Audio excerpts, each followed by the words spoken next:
Warm welcome. This is Markus Termin at the 31st of January 2025. The moon is in the sign of Pisces and the sun is in the sign of Aquarius.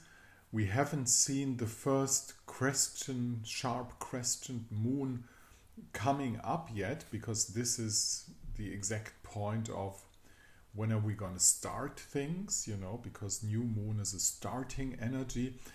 And as the new moon was in the sign of Aquarius, splitting things up to give us possibilities to decide in between two ways, the moon in the sign of Pisces now meets Saturn, Neptune, Venus in Pisces, and that's a bunch of things. And in addition to that, from my calculation, the middle north node now today really moved into the sign of Pisces, and that makes Pisces maximum important. The conjunction of Venus and Neptune is going to occur tomorrow, and that is the chart for tomorrow. It's not the chart of today, but the energy is approaching towards this point, and pretty often aspects are the strongest the day before they are really accurate. This is happening in the sign of Pisces. So we had the decisions of breaking up, the decisions of having a new start with intelligence, new ideas of freedom, ideas of society in another order, to get back a regular order in society, things like that, with the new moon in Aquarius and now in the sign of Pisces. There might be the need of softening down some of those ideas, so they will be valuable also for the higher forces. One of the nicest aspects concerning to get up there where the real should I say life is, but where the real spiritual movements work out. This is Pisces and Neptune and Venus, one of the most beautiful aspects. Well, of course there's an opposite side, like with everything is an opposite side. Astrologers tend to put out the negative side first, to say there's a lot of risks with this aspect, and also if you don't live it the right way, it could lead to awful swamps and drug addiction and whatever you can imagine. But why not focus on the positive side? Because turning things around always makes sense to have an overview, especially if you try to read personal charts. But for this aspect, that might be a nice one this time, because we need it. We really need open skies. What they do is we are living in a scientific dystopia. They just cover up the skies. They put out the sun. They colonize our bodies and do whatever they can to